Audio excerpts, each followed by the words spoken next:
Brothers and sisters, 2016 was without doubt an astonishing year for signs of the times on many fronts.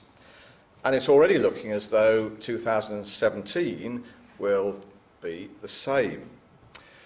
Two of the most significant events of the past year, of course, and for many people the most surprising, are the referendum result in the United Kingdom to leave the European Union that will have a profound impact on both Britain and what remains of the EU, and also the election of Donald Trump as President of the United States of America. He wasn't expected to win the Republican nomination, let alone the office of President. Now, clearly, these are not chance happenings. The scriptural principle is very clear, and it's the one that's set out as our theme for this afternoon. The Most High ruleth in the kingdom of men, and giveth it to whomsoever he will. And that principle is actually emphasised several times to King Nebuchadnezzar in Daniel chapter 4. It was true then, and it will continue to be true until the kingdom of men is finally replaced by the kingdom of God at the return of the Lord Jesus Christ. But just think back for a moment to last year's US presidential election campaign. It was certainly riveting, wasn't it? Surely the most acrimonious and at times bizarre campaigns of modern times. Opinion polls and the expectations of many were confounded, and political leaders were left scrambling to forge links with the president-elect and his team, who'd been largely ignored. And while his supporters, of course, were jubilant at the result, others, no doubt, would have sympathised with France's ambassador to the US, who exclaimed, "The world is collapsing." Must have seemed like that to many. But along with the recent vote in the UK to leave the European Union, all of this has the potential seriously to disrupt the status quo and may very well provide momentum for disruptive forces in other countries. For example, across Europe, with general elections in key states to be held this year, including Germany, probably in September, and then, of course, the presidential election in France in April, there's been a surge of support for anti-establishment and nationalist parties, such as the Five Star Movement in Italy and the National Front in France. And even if these parties are less successful than they expect at the ballot box, which, of course, seems to have happened in the Netherlands in their recent election, the fact is they are helping to shape the debate and influence the policies of mainstream parties. As a recent Stratfor report has put it, win or lose, these parties will continue to challenge the free movement of people, goods, services and capital in the European Union and throw the future of the Eurozone into doubt. Now, though an electoral victory would undoubtedly speed up those processes for the Eurosceptic parties, their influence will still be felt, says the report, on the continent long after the 2017 votes have been tallied. And when you add to that the fact that Britain's Prime Minister Theresa May is going to trigger the Brexit process this coming week, she said March 29th, clearly, these are momentous events, potentially disruptive events as far as Europe as we know it is concerned. But just turn back to the United States for a moment. The first weeks of Donald Trump's presidency have certainly been turbulent. The president began by issuing a flurry of executive orders, and he's been in the headlines virtually every day. Can you think of a day when there hasn't been something that's emanated from the office of the President of the United States? And while he's experienced a number of setbacks, the court suspending his travel ban and the loss of his first choice as National Security Advisor, for example, he's certainly begun to implement his campaign agenda, and that includes the prospect of a closer relationship with the United Kingdom. Remember, at the end of January, Theresa May, UK Prime Minister, became the first foreign leader to meet the new president, just a week, in fact, after his inauguration. And everything about that visit emphasised the closeness of the relationship between the two countries. At a joint press conference in the White House, the President remarked, "Great days lie ahead for our two peoples and our two countries." He also said he thought that Brexit would be a wonderful thing for the UK and provide the conditions for new trade deals. For her part, Mrs May congratulated the President on his stunning election victory and described her early invitation to Washington in this way. She said it was an indication of the strength and importance of the special relationship that exists between our two countries, a relationship based on the bonds of history, of family, kinship, and common interests. So we're just bearing that in mind, because later when we get to Ezekiel 38 and we have the invasion of the king of the north who comes down like a whirlwind, like a storm to cover the land, he's then challenged, isn't he, by a group of powers who are, if you like, a family of lions. The merchants of Tarshish, the traders of Tarshish and the young lions, a family of lions. And, you come back to that description, the bonds of history, of family, kinship, and common interests. And it's there, isn't it, in what she actually had to say. The President was invited, unusually early in his time of office, to make a state visit to the UK, and as far as we know, it's going ahead later this year. In addition, although the UK cannot formally negotiate trade deals until it leaves the EU, President Trump has declared that he wants a quick deal when the time comes. In a speech to Republicans the day before, Mrs May said that she wished to renew the special relationship between the US and the UK. Indeed, both leaders have described the relationship as very special. Now, while, of course, as always, we have to wait and see exactly how this translates into practice, at least in the immediate future, the transatlantic alliance will undoubtedly be vital for the UK post-Brexit.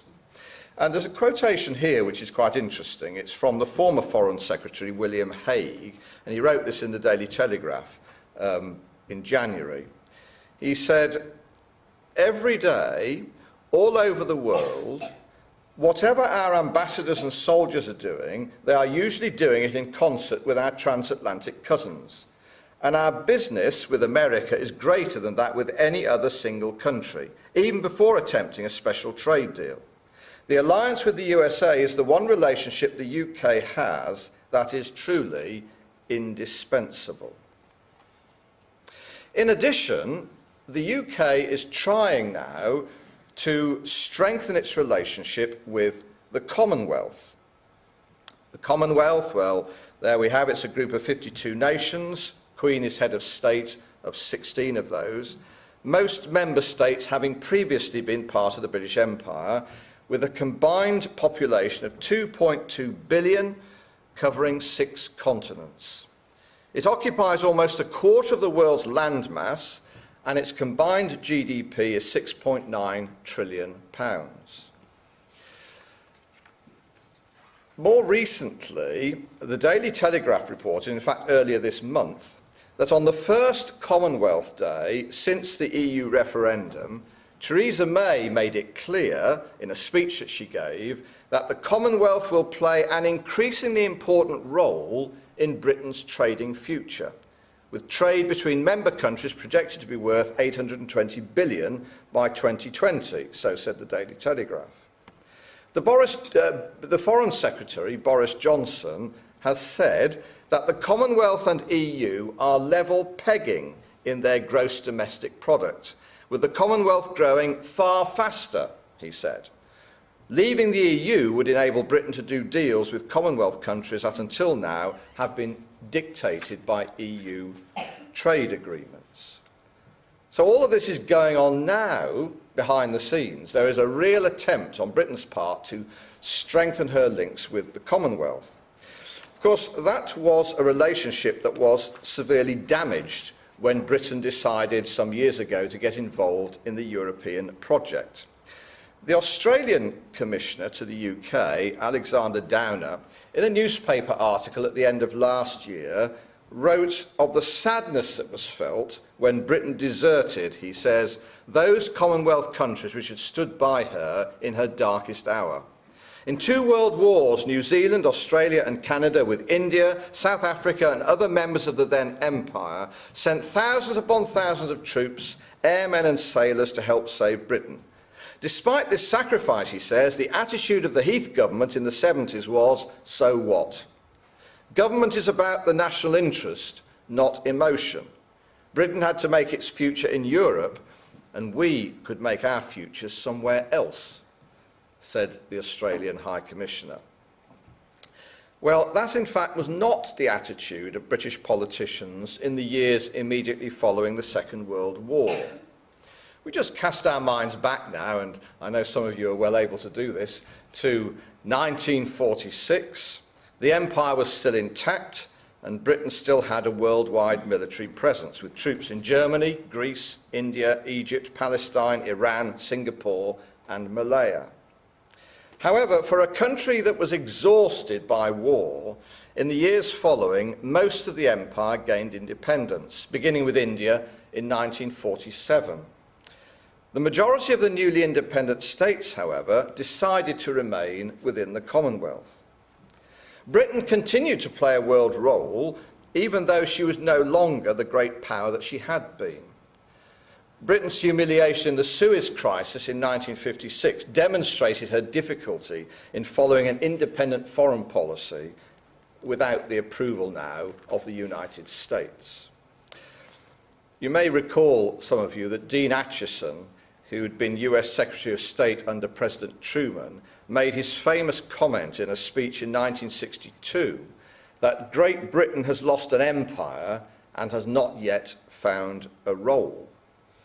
And in searching for that role, British politicians gradually looked to Europe, to the emerging beast system of Europe. But of course, when the European Economic Community, the EEC, as it was then known, was formed in 1957, Britain decided not to become a member. It's often been pointed out, ironically, that it was Churchill, in a radio broadcast during the Second World War, who spoke about the need for a Council of Europe. That was in March 1943. After the war, in September 1946, he delivered a speech at Zurich University in which he advocated, as I've put on the screen there, a United States of Europe, in order for those countries, he felt, to hold their own in the modern world. He saw Great Britain and its Commonwealth, the USA, and he hoped Soviet Russia as he describes them, friends and sponsors of the new Europe, but not members of it. So that was Churchill's vision that was set out there in 1946. The Treaty of Rome, which established the EEC, was signed on March the 25th, 1957. And it's worth just lingering over that slide a little. March the 25th, today. So this is the 60th anniversary of the signing of the Treaty of Rome, and EU leaders are today in Rome celebrating that particular event. It was actually signed, as we say, on March 25th, 1957, and the signatory countries then were France, West Germany, Italy, Belgium, Luxembourg, and the Netherlands. Of course, this has now developed into what we know as the EU, the European Union, comprising 28 countries, though soon to be 27, and incorporating some 510 million people. Now, just think about the significance of this. Today, we have European leaders in Rome celebrating the signing of this treaty, but the main purpose of their visit there is not just to look back, it is to look forward as they see it, because they want to think about how the EU is going to develop. The British government didn't see any point in Britain's Prime Minister attending, because of course Britain is seeking to leave, so she's not there.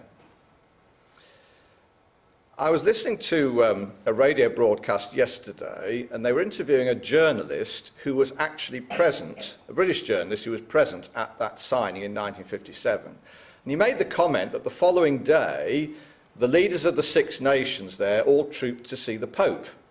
Pius XII, who was the wartime Pope. Well, this time it's happened the other way round, because the EU leaders went to see Pope Francis yesterday. But think about that. You've got this inextricable link, then and now, with the papacy. Back on the 1st of March, the Sunday Express had a fascinating article, and it said this: Brussels chiefs are hoping the Pontiff can provide them with the leadership they are lacking to help solve the debilitating crises tearing the bloc apart. One pro-EU think tank official said that with Barack Obama gone from the White House, the head of the Catholic Church was the only moral authority European politicians had left to follow. What an amazing statement that is. The only moral authority European politicians have left to follow. Now, surely, brothers and sisters, here is another development that fits our expectations of the time of the end. A Catholic-dominated European beast system, in terms of Revelation 17, from which Britain will be separate. But we're jumping ahead. We want just to move back for a moment to 1957. Now, in Britain at that time, the EEC was known as the Common Market. The 6 founding nations were aiming for free competition and a common market, but the treaty that they signed then also speaks, amongst other things, of working for a closer union of European peoples. So its aim was always wider than simply a common market. But at that time, back in the late 1950s, even the economic advantages were viewed with suspicion by the British government. It was felt that Britain would surrender full control of her economy. It would damage her trading relationship, they thought, with the Commonwealth. There was also a concern of damaging Britain's relationship with the USA if economic integration led in time to political integration. But by the early 1960s, these doubts, which actually resonate with us very much today, don't they? These doubts had largely been cast aside. And the British government under Harold Macmillan announced a desire to join the EEC, only to have the negotiations scuppered by General de Gaulle of France, who said no to Britain's membership in 1963. And he gave various reasons why he was saying no. He didn't want Britain in the EEC, such as Britain's economic woes at the time. But actually, when we look at what de Gaulle had to say, we look at some of his objections, he was certainly right about some of the things he said, even though at the time he was vilified in the British press. For example, he said, England in effect is insular, and presumably he meant as far as Europe was concerned. She is maritime. She is linked through her interactions, her markets and her supply lines to the most diverse and often the most distant countries. She pursues essentially industrial and commercial activities, and only slight agricultural ones. She has in all her doings very marked and very original habits and traditions. So he said no. He recognised that Britain just didn't belong to the European project, and he vetoed Britain's membership for a second time in 1967. But de Gaulle's successor, Georges Pompidou, was more sympathetic to Britain's third application for membership under Prime Minister Edward Heath, and Britain finally joined the Common Market on the 1st of January 1973, a decision that was then subsequently ratified in the 1975 referendum. But in the 40 years that have followed, as de Gaulle foresaw, Britain's relationship with the EU as it became has been fraught with difficulty. There have been arguments over budget contributions, loss of sovereignty and national identity, free movement of people and the level of immigration, amongst other things, which of course all came to a head last year in the EU referendum result to leave. Now there's a prospect of the UK once more becoming a more outward-looking global trading nation. When you look at the newspaper reports, they're all emphasising this feature, aren't they? An outward-looking global trading nation, which fits perfectly the position that's described in the prophets, the merchants, the traders of Tarshish, that challenge the king of the north when he comes down at the time of the end. It's notable, actually, how quickly after the Brexit vote last year, other nations were expressing an interest in making trade deals with the UK, including Australia, Canada, India, New Zealand, the USA, and many others. An article in the Express at the end of last July claimed that only 2 of the world's top 10 economies, Italy and France, which are both on the verge of major financial crises, have yet to express an interest in doing a trade deal with Britain. So very quickly, many nations were in there wanting to have a trade deal with this country. And all of this, of course, is very encouraging from the point of view of Bible prophecy. In the 1970s, many brethren were very surprised indeed when Britain joined the common market and predicted from their understanding of prophecy that at some point she would have to leave. Of course, we're seeing the fulfillment of their expectation in line with Bible prophecy, aren't we? The basis of this expectation, of course, amongst other things, lies in the association of Great Britain with the biblical Tarshish. Now, there is a little extract from Brother Thomas's first magazine, the Apostolic Advocate, and that's from 1838.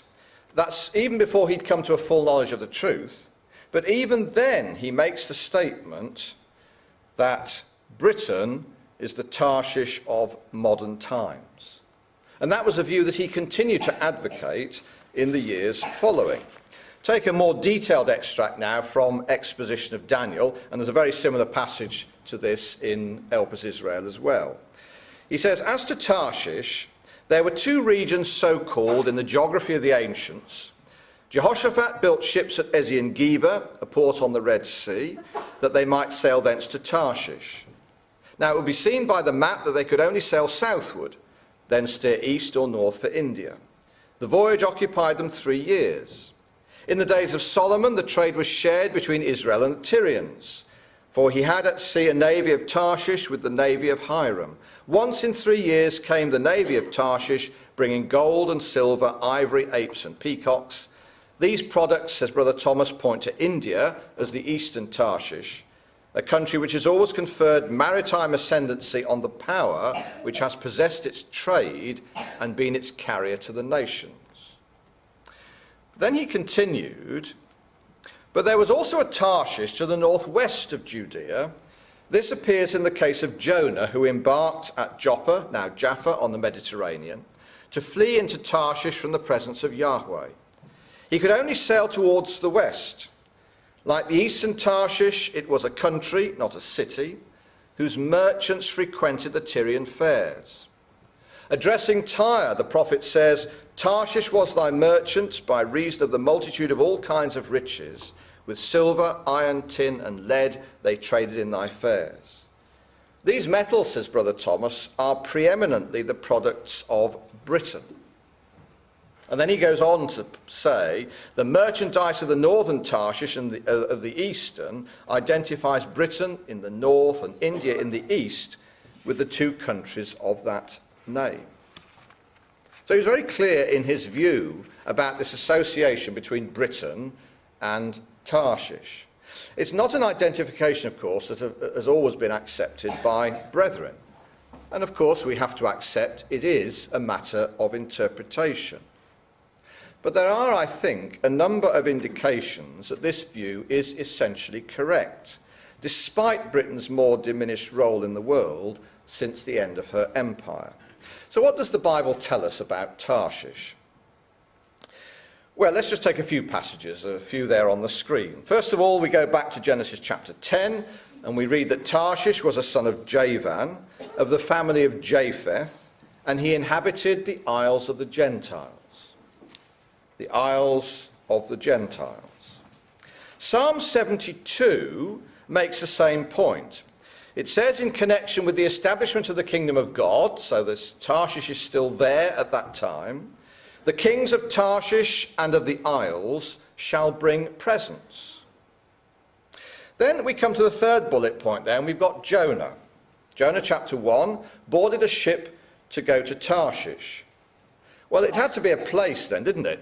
If he's bought a ticket and he gets on this ship and he's going somewhere, he's got to be going to a place. It had to be an actual place. So he boards a ship and he heads off towards Tarshish. Now, as Joppa is in the eastern Mediterranean, and Jonah was seeking to travel as far away as possible in the opposite direction from Nineveh, because he did not want to preach to the inhabitants of that city, the only direction he could reasonably travel in was west. So he's travelling then off to the west. Isaiah 23 describes Tarshish as being afar off. Now, Isaiah 23 gives us the burden of Tyre, and in that chapter it makes the comment, "Pass ye over to Tarshish." Tyre traded with Tarshish and became associated with her after her fall.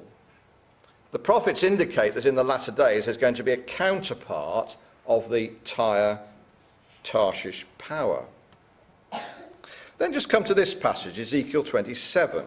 Again, it just makes the same point. Tarshish traded with Tyre. Tyre was the ancient capital of the Phoenicians, who were great sailors and traders of the ancient world. And you notice from Ezekiel 27, we're told what they got from Tarshish: silver, iron, tin, and lead. So the prophet describes it then as a far-off land, a trading nation where these particular metals were found. Then if you go to the second bullet point on the screen, 2 Chronicles chapter 9, we're told that Solomon and Hiram, king of Tyre, had a navy at Ezion-Geber in the Gulf of Aqaba. These ships went to Tarshish on a 3-year voyage, returning, we're told, with gold, silver, ivory, apes and peacocks. Now that navy could either have gone west by finding its way round the African continent and up the West African coast and beyond, or it could have gone east in the direction of India. Certainly we know that the Phoenicians did reach the West African coast, Spain, Britain, and even further afield. So we've got a great trading nation, and that's afar off in relation to the land of Israel. But then have a look at this passage. Tarshish is sympathetic to the Jews and helps them to return to the land. Now, in this passage in Isaiah, Tarshish is not specifically mentioned, but if you just look at the words that I've italicized there, it's the language of Tarshish that we've just been reading in other passages. It begins, "Listen, O isles." Well, it's the isles of the Gentiles we read about Tarshish, isn't it, in Genesis 10. So, "Listen, O isles, unto me. Hearken, ye people from far." And Isaiah had said it was afar off. "Thus saith the Lord God, behold, I will lift up mine hand to the Gentiles." Another link with Tarshish there. "And set up my standard to the people, and they shall bring thy sons in their arms, and thy daughters shall be carried upon their shoulders." Or again, if you go down further to the second quotation that's there from Isaiah chapter 51, the first one was Isaiah 49, now into Isaiah 51, "The isles shall wait upon me, and on mine arm shall they trust. The redeemed of the Lord shall return and come with singing unto Zion." So it's all the language of Tarshish then, isn't it, which suggests it is going to be sympathetic to the Jews, helping them to return to their land in the last days. But of course, crucially in terms of Bible prophecy, Tarshish is mentioned very explicitly in relation to the king of the north's invasion of the Middle East, and particularly the land of Israel, in Ezekiel 38. Well, let's open our Bibles, shall we now, and come to Ezekiel 38. This passage that we read together as our introduction. Tarshish plays a key part in the crisis of the time of the end when the invader comes down. The king of the north, as Daniel describes him, comes down like a whirlwind. It's a massive invasion of the Middle East that Daniel describes, and he makes his base in the land of Israel, the glorious land. Well, now Ezekiel speaks about the same invasion, we believe, but he focuses on the actual detail concerning the land of Israel itself. He says the invader comes down like a storm to cover the land. And when we get down to verse 13, we have then this group of nations that are opposed to what he's doing. So he comes down, but then Sheba and Dedan and the merchants of Tarshish, with all the young lions thereof, shall say unto thee, Art thou come to take a spoil? Hast thou gathered thy company to take a prey, to carry away silver and gold, to take away cattle and goods, to take a great spoil? Art thou come to take a spoil? It's interesting that the word come is used. Art thou come, which if we don't press the meaning too far, would seem to indicate that they already have a presence in the region. Art thou come to take a spoil? So it suggests that this power that's described here already has a presence in the region when the king of the north mounts his invasion. But first of all, it's Sheba and Dedan in verse 13. Well, they are names that point us to the Gulf region, to Gulf states. And they're associated in this verse with the merchants of Tarshish. And of course, this association, to an extent at least, is already there.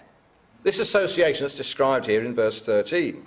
Last November, there was a report that the Royal Navy had opened a new base in the Gulf state of Bahrain, underlining Britain's commitment to the Gulf and to Bahrain especially.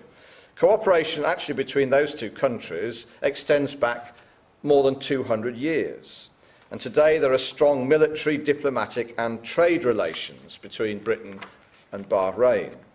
And to reinforce the point, the following month, in December of last year, the Foreign Secretary Boris Johnson delivered a speech in Bahrain which the Foreign Office itself entitled, Britain is back east of Suez.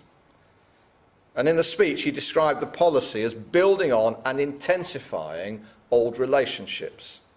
He reminded his audience that the British government's decision of the late 1960s, when the flag came down and the troops came home, was a mistake.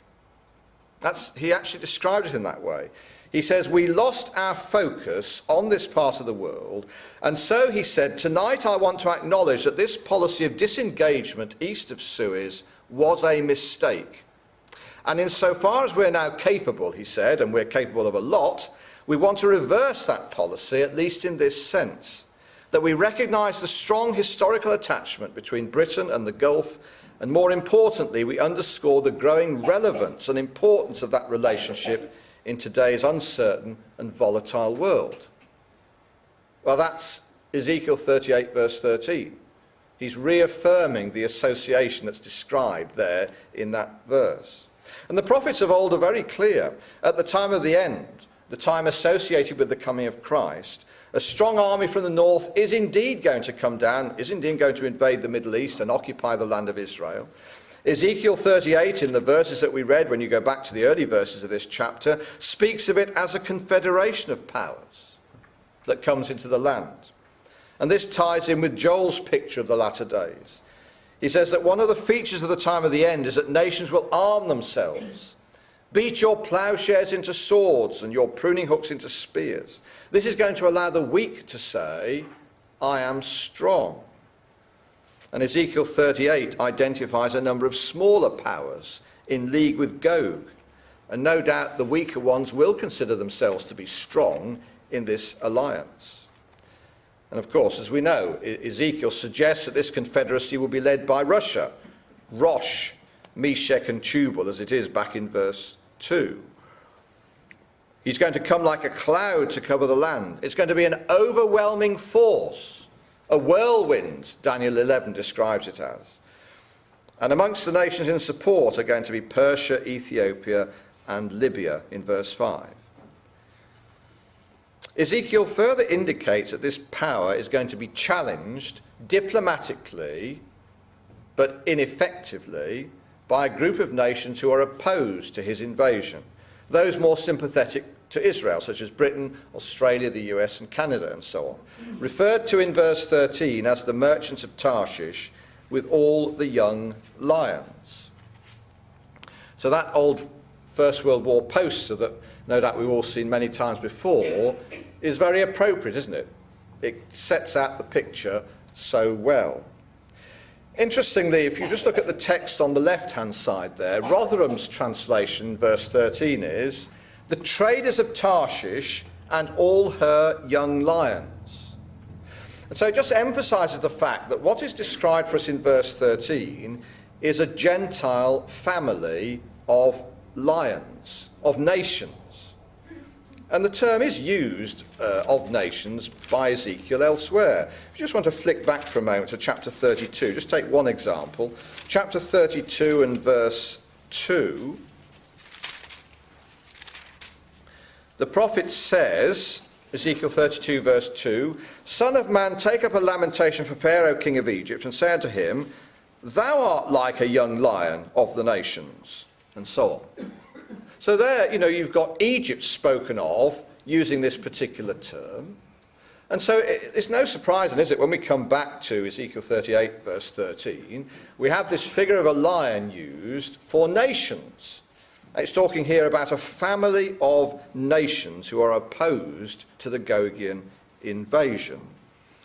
Just as an addition, that's a cartoon that appeared in a British Christadelphian magazine going back to February 1915, which again depicts the same thing, doesn't it? A family of lions. And Britain is there as the mother lion. So it is then describing for us a global trading power with interests in the Middle East, sympathetic to Israel. But on this occasion, described in Ezekiel 38, they are only able to voice a protest. Art thou come to take a spoil? Which means that when the invasion happens, they are either unwilling or unable to act, or perhaps just taken by surprise along with Israel herself. I think the language of Ezekiel 38 actually suggests that it may well be this way, because you've got expressions like the land of unwalled villages, they that are at rest that dwell safely.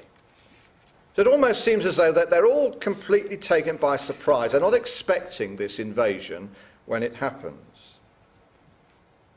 Well, just speculating for a moment, is it possible that President Trump manages to secure his deal with Moscow? And then the reaction is, well, what are you doing? Haven't we got an agreement? Perhaps that's why they're taken by surprise. We don't know, but it's a possibility. During the election campaign, he made a number of well-publicised sound bites, including for the US to have a better relationship with Russia. A Daily Telegraph commentator put it like this. This is going back to November the 9th. He said, one candidate spoke about doing a deal with Russia. One candidate called Vladimir Putin a better leader than Barack Obama. But now Donald Trump is on his way to the White House. Will he be able to deliver on his oft-repeated but never clearly elaborated New Deal with Russia? So it was certainly something that was promised during the election campaign. Moscow certainly welcomed Donald Trump's election victory. President Putin, in fact, was one of the world's first leaders to congratulate the president-elect on his victory, saying that he hoped to work together for removing Russian-American relations from their crisis state. And no doubt, amongst other things, Moscow will be hoping for an easing or even scrapping of the sanctions that the US and EU imposed following Russia's annexation of Crimea in 2014, and possibly a more accommodating line with regard to Russia's involvement in the Syrian conflict. However, in practice, of course, there may only be limited room for compromise on both sides. Certainly many of the Republicans surrounding the president are much more hawkish than he is in relation to Russia. So we have to watch developments and see what happens. But looking at current events, it's not difficult to imagine the scenario of Ezekiel 38 coming to pass. Russia, a major power to the north of Israel, is becoming ever more confident and aggressive on the international stage. Notwithstanding the harsh economic sanctions imposed on her by the EU, the US and other countries, Moscow has largely been acting as she pleases in Ukraine and Crimea, and the Baltic states are also said to feel threatened. The US, on the other hand, still the world's most powerful country, after many years of bruising conflict following 9/11, conflict especially in Iraq and Afghanistan, has shown little appetite recently for further direct military intervention.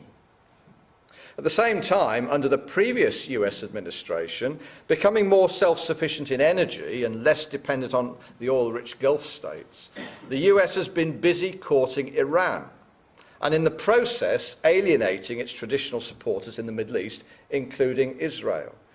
The thinking in Washington seems to have been that America and Iran could join against a common foe, such as ISIL, Islamic State. At some point, however, in order to arrive at the arrangement of nations foreseen here by Ezekiel, America's recent policy has got to change. And maybe the very different noises that are coming from the White House now suggest that that change is about to happen. And you can't imagine that the current rapprochement between the US and Iran is going to last very long anyway. The latter still regards America as the great Satan. Well, Ezekiel is very clear how it's all going to end here in this section of his prophecy. He says, God's name is going to be magnified. He will be known in the eyes of many nations, and they will know that he is the Lord. In an earlier edition of Milestones, Brother Graham Pierce wrote this, and this now is going back to Milestones 1979 into the 80s. He said, the merchants of Tarshish and all the young lions thereof. This brief phrase from Ezekiel chapter 38, indicating that the merchants of Tarshish will be involved in challenging the northern invader of the land of Israel, is suggestive in a number of directions. It tells us that Britain will not be part of the European Confederacy, that we can look for close cooperation between Britain and America, the strongest of the young lions, that Britain has a part to play in the Middle East, that she will maintain her world trading position, expressed in the words merchants of Tarshish. There is the hint that she may be closely involved in the prosperity of Israel at the time of the invasion. Now it's remarkable, isn't it? From his understanding of Bible prophecy, he could see all of that in the late 1970s. He describes America in that passage as the strongest of the young lions. Well, historically, she is a young lion, isn't she? Although some have found difficulty in making that association with the US being such a powerful country. But historically, she fits into the category of one of the young lions. And only last month, there was a quite amazing newspaper headline.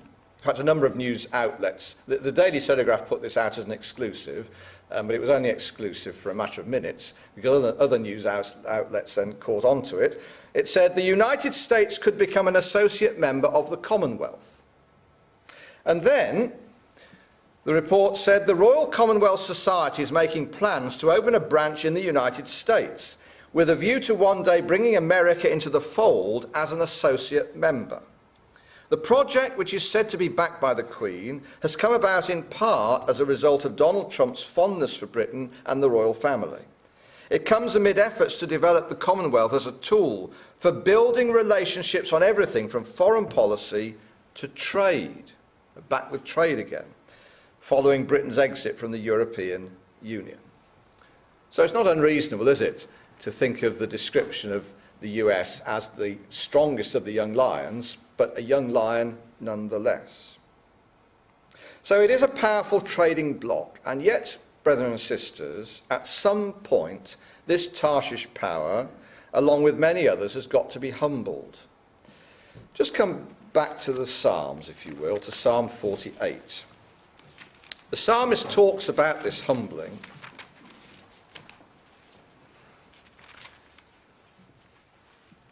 Psalm 48. Now, Psalms 45 to 48 form a little group. You begin in Psalm 45 with the marriage of Christ and his bride, and you end up in Psalm 48 with Christ exalted. So in 48 verse 1, great is the Lord and greatly to be praised in the city of our God, in the mountain of his holiness. Beautiful for situation, the joy of the whole earth is Mount Zion. We sing those words as one of our anthems. But actually, beautiful for situation is better translated, as in the Revised Version, beautiful in elevation. The joy of the whole earth is Mount Zion. Elevation. It's the same picture that we have in Zechariah 14, the effect of the earthquake, the lifting up of Jerusalem. That's what's being described here by the psalmist. So he's talking about the kingdom age, there's no question about that. But it's in that context then that we read the words of verse 6. This is Psalm 48, verse 6. Fear took hold upon them there, as pain as of a woman in travail. At verse 7, thou breakest the ships of Tarshish with an east wind. Thou breakest the ships of Tarshish with an east wind. So it's talking there about Tarshish being humbled. It has to be humbled because actually no flesh can glory in God's presence. Those nations who come down against the land under the king of the north, they're going to be punished in a very public way by the Almighty. But all nations have to submit themselves to the rule of Christ in the kingdom, and that will be true of the Tarshish power. Now, just have a look back now to Isaiah, or turn over a few pages to Isaiah chapter 2, where we've got a similar reference. So it's not just based on one verse by any means. This is a general picture that the prophets give to us. Isaiah chapter 2. Now, Isaiah chapter 2 begins with a lovely picture of the kingdom. So once again, we think about the kingdom. We often go to these verses if we want to encourage ourselves to think about the age of the kingdom to come. But in verse 5, the prophet exhorts the people of his day, with this vision in mind, to walk in the light of the Lord. And what then follows from verse 6 of chapter 2 all the way through to Isaiah chapter 4 verse 1 is a lengthy parenthesis where the prophet explains why God was going to forsake his people for a long time.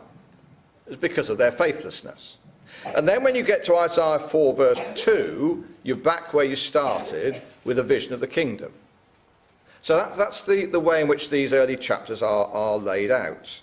So it's the kingdom that's set before the people and set before us, but the people of Isaiah's day were not faithful and they were going to be punished.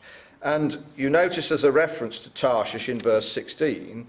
It says, upon all the ships of Tarshish and all the pleasant pictures, judgment is going to be brought, the prophet is saying.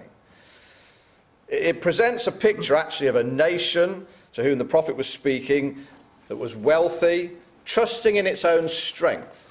It was lifted up in pride, just like the king Uzziah, who was brought down by God. He was humbled when he went into the temple and tried to usurp the authority of the high priest.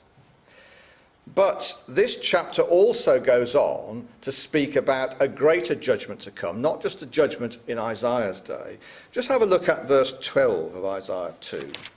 There he says, for the day of the Lord of hosts shall be upon every one that is proud and lofty, and upon every one that is lifted up, and he shall be brought low. Then verse 16, upon the ships of Tarshish, they're going to be brought low as well. They're brought in with this judgment. And then as you go down, he says, and the loftiness, verse 17, of man shall be bowed down, and the haughtiness of men shall be made low, and the Lord alone shall be exalted in that day. So it's a language of judgment. It includes and embraces the ships of Tarshish. And as you get down towards the end of chapter 2, you've even got echoes of the earthquake that took place in Uzziah's day. And clearly the prophet is looking beyond that to a greater earthquake to come. He presents a picture in verse 19 of men running into the holes of the rocks and the caves of the earth for fear of the Lord and the glory of his majesty, when he arises to shake terribly the earth. In that day a man shall cast his idols of silver and idols of gold which they have made, each one for himself, to worship to the moles and to the bats, to go into the clefts of the rocks and into the tops of the ragged rocks, for fear of the Lord and for the glory of his majesty, when he ariseth to shake terribly the earth. You get the picture here that the prophet is setting before us. So yes, there was a shaking of the land in Uzziah's day, but the language the prophet is using here takes us far beyond that to a greater judgment to come. that judgment would be typical of something that would happen at the time of the end. The judgment came on the nation first through the Assyrians, then through the Babylonians, but it's going to be fulfilled in a more complete sense at the time of the end. Because as Zechariah 14 tells us, another great earthquake is going to happen. And people, says Zechariah, will flee, just as they did in Isaiah's day. There'll be judgment upon Israel and upon the Gentile nations. And when you come back to these verses at the end of Isaiah 2, what he's saying is that all the human things that men put their trust in will be of no avail in the day when God pours out his judgment. The clefts of the rocks, the dens of the earth, they'll provide no security at all. That can only be found in acknowledging and serving the God of Israel. And this judgment has to precede the blessing that the prophet speaks about in the early part of the chapter. And then just finally in this sequence, there on the screen, Isaiah chapter 60.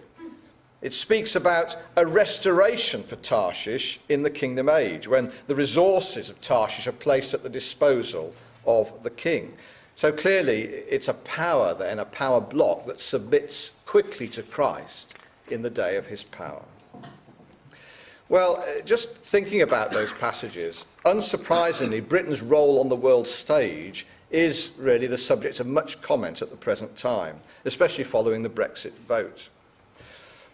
In the previous Conservative government under David Cameron, there was a great deal of emphasis on saving money to balance the books. And that, of course, meant cuts, including to the defence budget. A number of former leaders of Britain's armed forces spoke about their concerns. A former First Sea Lord spoke about Britain's feeble responses to events such as the Middle East and Libya, Syria, he said, and also Iraq, as well as in the face of the exponential threat posed by Islamic State. One of his colleagues, Air Chief Marshal Sir Peter Squire, back in 2015, made this very interesting comment. He said, Russia must now be the number one and major threat.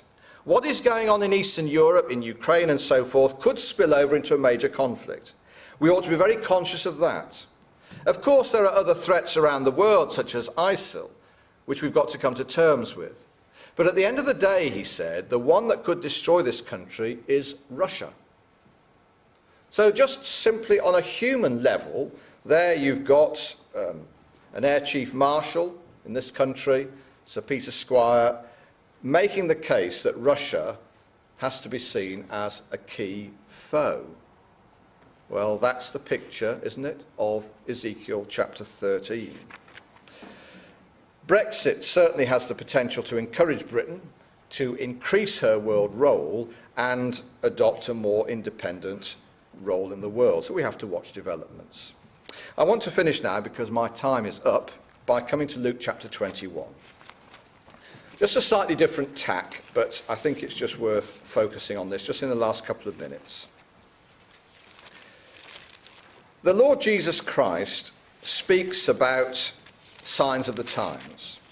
In Luke chapter 21, he speaks about signs that his own disciples were going to have to face, culminating in the destruction of the temple and the city of Jerusalem.